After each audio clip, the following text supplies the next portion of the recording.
29, part 2 of Africa's premier sports video podcast, the 3 Quarters podcast. As usual, remember to jump onto the hashtag Road to Japan to support the Kenya Simbas as they are still looking to qualify for the Rugby World Cup in 2019 in Japan. I'm Dumi Medoffield. And I'm Ngara. So we start off with Kenyan rugby history. And you'd mentioned last week that, we're in Nyanza province, Mashinani. What's Mashinani? Anyway, I feel like I used that wrong. It's how you say the word Mashinani. So we are at St.Mary's Yala. Yep. And that's one of the oldest schools in Kenya. Yes. Which is pretty surprising. I didn't even know there was a St. Mary's in Yala until I finished high school. Yeah. There's only one St. Mary's that guys know about. That's in Nairobi. When you're in Saints, it's St. Mary's. It's St. Mary's, So now there's a St. Mary's Yala. I'm like, oh. So is there one in Mombasa? Is there one anyway? So they're the team that we're talking about. Yeah, that's the team we're talking about. That's the school we're talking about today, St. Mary's Yala. It's located along the Kisumu-Busia highway. It's right on the highway. You can see it if you're driving towards Busia. It was opened in 1927 by the Mill Hill Missionaries, 1927. So as you said, it's one of the oldest schools we have in Kenya. Rugby has been a very dominant sport at St. Mary's Yala. I think when I was in high school, I know they won the 2003 national rugby title. They beat Nairobi School in the final. That was a very good team. They came third, I think, in 2017. People will be shocked, but it's produced a lot of talent in people who represent the Kenya national team. So I'll be shocked. You'll be shocked when you hear these names. So old boys of St. Mary's Yala: Isaac Adimo, Eden Agero, Godfrey Okoth, Oliver Mangeni, Patrice Agunda. All those guys. If these I will add. Yes. Lavin Asego, exactly. Kevin Keegan. Yes, Kevin Keegan. Yes, yep. Kevin Keegan was also at St. Mary's. I think I'm seeing a trend. Flyhouse. Yes. I mean, you know how they say that St. Mary's in Nairobi that they've got a lot of people who know, they're rugby smart. Yes. But this, you cannot beat this. You cannot beat this. I mean, you have former starting 10 Kenya, current starting 10 Kenya. Somebody who I feel, if decided to get into 15s, would be starting scrum or starting 10. That's Eden Agero. Yeah. Oliver Mangeni, by far one of the best locks we've had in Kenya. Godfrey Okoth, who's a halfback. I just think size is what doesn't size matters. Size doesn't work for Godfrey Okoth. But yes, he's also a very good halfback. Yeah. Patrice Agunda, who's been a great servant of Kenya rugby. So St. Mary's Yala has produced excellent talent, and you can see with the names that I've mentioned, all those guys are top notch players. So that's our school for today, and thank you very much, St. Mary's Yala, for giving us all those players. We move on to the fact that Nairobi Senator Johnson Sakaja, told the Kenya Simbas that win the Zim game, 500,000. Win the game against Uganda, another 500,000. And of course, there's been mixed reactions. Some people are like, "Hey, this is very good." I mean, you need as many people contributing to the game, to the sport, to the players. I mean, with all the things we've been hearing about them not getting allowances. Let's just put it this way: good side. Money is generally never a bad thing. Who's going to say no to? I mean, if I'm playing and you're telling me if I win, I'll get the motivation. Yes, true. And yes, to be honest, whether or not that money was there, those 2 games were going to be, we had predicted were going to be won. But I would. It's still at the end of the day, it's his money. Yes. Well. It's his money. So if he says, he didn't have to. Yes. And he came out and said, this is what I will do. So that's a good side. And then the other side is, obviously you'll have people saying, oh, you guys loot all the time, so it's not even your money, you don't even feel it. Still, it's in his possession, so it's his money. Some people are like, no, we should have a committed government program. We should stop having these quick fixes. You give someone money, they go, they use it, and then what happens tomorrow? What happens to the younger generation? We should have proper systems set in place so that these guys actually don't have a problem where they need, they're sitting there and they're thinking, we don't have allowances, we don't have this, I can't get to training. They should have a proper system set in place, and that's what should happen. What's your 2 cents on this? First of all, guys need to realize that Johnson Sakaja, Nairobi Senator, is an old boy of Lenana School. So he understands rugby, and he's a rugby fan. And I've known him for a number of years now, and he's been very interested in the game.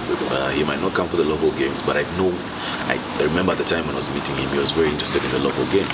So, of course, now He's a senator, and he decides to donate that, and people make noise. The first thing I would say is that, and I, as much as mentioned this to him, I'm very pleased with the fact that you have political figures or persons of interest identifying with the 15th team, with the Kenya Simbas team. That's always going to be a good thing. It's going to be a good thing. And the most unfortunate thing, and we know it in Kenya, is that everyone who wants some sort of limelight associates with the Sevens guys. Because, like we've said, as wrong as it is, they're the ambassadors for rugby in Kenya. As wrong as it is. And I'm sorry, Shuja, but as wrong as it is. And therefore, the Kenya Simbas are always treated like second-class citizens.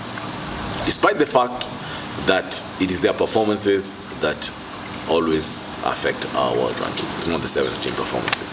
So number one, it's very good to see a political figure associating with the 15th team. Yes, it's a quick fix, and the 15th team has been going through a lot of problems. Again, unfortunately, the focus was centered on the 7th team, and we forgot about what the 15th team was going through.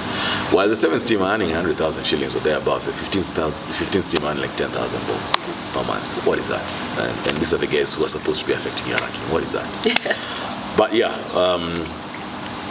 it's good to see somebody associating with the 15th team, or somebody of Johnson Sakaja's caliber associating with the 15th team.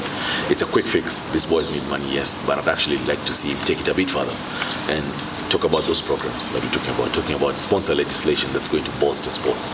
There was a debate in Parliament this past week about setting up a rugby stadium.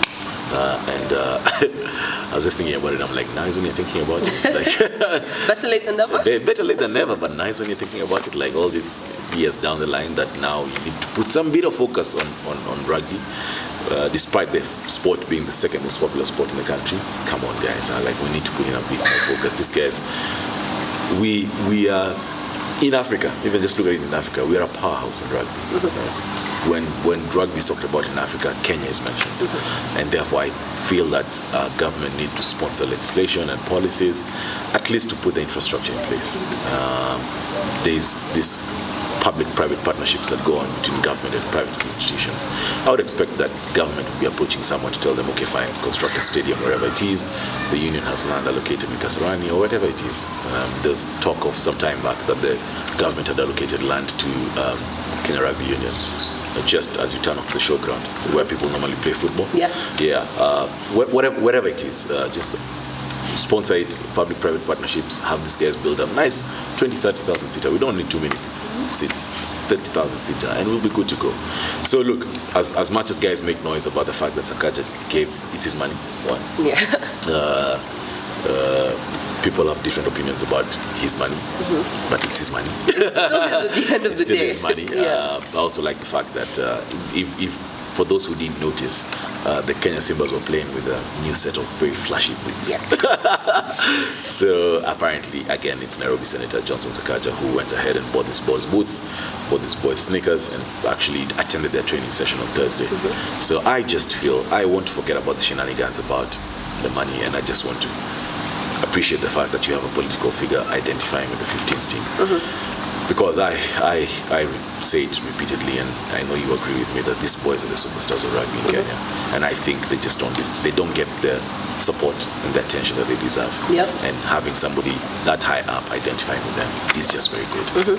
I mean, we're at the moment, Kenya is looking to qualify for the Rugby World Cup. They need all the support they can get, even though we have seen a situation where they didn't get the support they needed and they should have gotten beforehand, and we will not say why, because we have talked about why time and time again. It's good to see people coming on board. I think it's also good for the boys' morale to know that people are on their team. Even if they weren't there before, they are now on their team. And they need everything to propel them forward. They do. They do. So that's done and dusted. We move into international rugby. International rugby. Back into Super Rugby again. Our feature game was Crusaders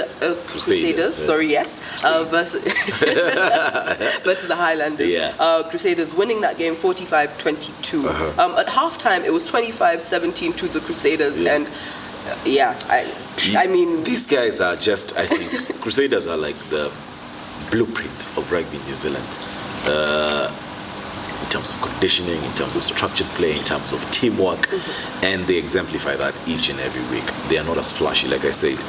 Crusaders don't have the stars they used to have back in the day, the Dan Carters, the Richie McCaws, or Kieran Reid is still there despite him being injured, Aaron Majors. They don't have those players, but they have character, for lack of a better word, and that's what we see week in, week out. They're able to grind out these wins, and against a very talented and star-studded Highlanders team, Aaron Smith, Sakina Holo, Lima Sopoanga, Ben Smith, all playing for Liam Squire, all playing for the Highlanders. Crusaders don't have too many All Blacks. I mean, Richie Moanga just made his debut. Sam Whitelock, of course, has been there. Wyatt Crockett, who the stadium has been renamed after making 200 appearances in Super Rugby, the first player ever. But they're just able to grind out the win. So, kudos to the Crusaders. So the other results, of course, week 18 of Super Rugby, we had the Reds beat the Rebels 37-23.